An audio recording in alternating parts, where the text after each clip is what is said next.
Hello and welcome to Storytime Sundays. I'm your host, Dale Turnbull, and every Sunday we meet to go through some beautiful stories. We use these fabulous story cubes I've already selected for which I will roll, and after said roll, I will tell a story. Now, I already have a preset intention, a message I wish to convey, and it's your job to work out what that message is. Right in the comments below. So I have my 4 dice. I'm going to give it a roll, and each one I'm going to show you what that is. Woo! If I don't drop one on the floor, you see, these things happen. Sometimes in life, things get dropped. Sometimes we have to pick them up, and that's a different lesson in itself. So my first one is a beautiful flower. My second is a fabulous shooting star. My third looks like some sort of identity card, maybe like a stamp or a postcard, something like that. And the third is a magnet. Fourth is a magnet. So we have a flower, a star, an identification card, and a magnet.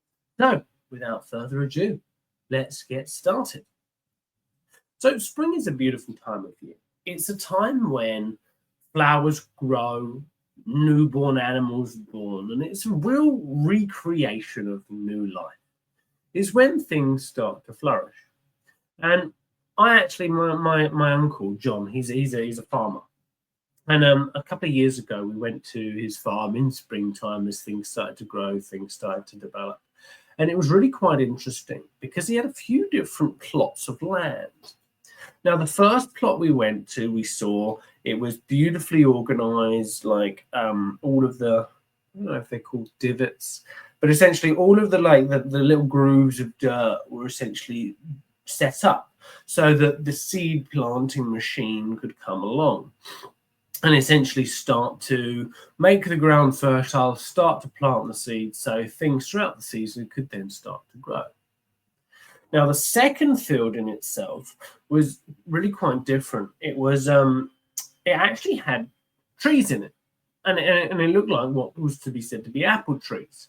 Now, I don't know if you've ever been apple picking, but normally apple picking happens around autumn. Great family trip. We do it every year. But yeah, so there was like an orchard of apples. Now, obviously, it was quite bare. There wasn't really much going on. And then there was a final field. And I actually asked, I was like, Uncle John, why is there nothing going on in that field? He's like, well, because it needs to be that way. And I was like, why? And it was quite an interesting inquiry. Now, I've heard about crop rotations and I've heard about how you move things around. But why did he actively choose to leave that field bare? Well, it actually turns out that in the previous season, he'd had a lot of different struggles, a lot of different challenges, specifically with that pot. So he made an active choice. He said to himself, I'm going to let that sit. And over time, I'll figure out what will come. Now, grass was starting to grow, and you could start to see, like, when you get like dandelions and things like that. So it wasn't doing nothing, but it was being allowed to be itself for a little bit. Now, I found that quite interesting because I've been watching a few different movies recently, and there was one, actually, it was more of it made me remember back to, I don't know if you've ever been to a planetarium, but in the London Planetarium, or at least when it was with Madame Tussauds, that's a completely different story. You can watch, essentially, a video of the universe, how everything sort of revolves, and you learn about the different planets, you learn about their sort of moons, so to speak. And it's really interesting how when we actually went in, we were actually struck with a little bit of a choice, because we went up, we had our ID cards ready, and we wanted to go to Madame Tussauds, and we wanted to go to Madame Tussauds is like a waxwork place where you can see celebrities and stuff. And then you had the planetarium. Now, at that time, must have been maybe 12 years ago, we talked to the person, we showed our IDs, we were like, hey, we're quite young, we don't have much money, but we'd like to do like to do both these things. And he came up to us and he said, don't go to Madame Tussauds. Why? Why not? So we came in close. This guy had a sort of magnetic pull to him, seriously. If you go to the planetarium first, see the show, you watch the stars, you see everything revolve, and then you can directly go into Madame Tussauds afterwards for the same price. But if you're to go into Madame Tussauds first, you have to queue again for the planetarium. Shh, don't tell anybody. Jeez. Gold. So we made the choice. We went into the planetarium, we did that, and then we experienced Madame Tussauds.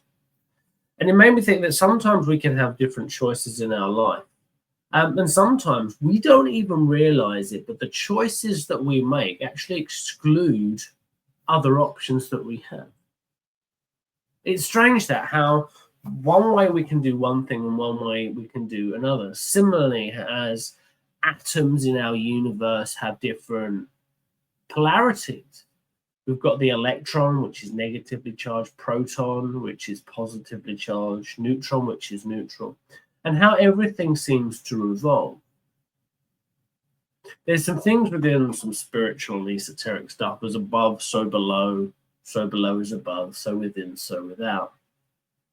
And it's interesting how by whatever choice you make, you're actively choosing something different. By making a choice to go to the supermarket at a certain time, you're choosing not to do something else. So choice, in a way, is an illusion.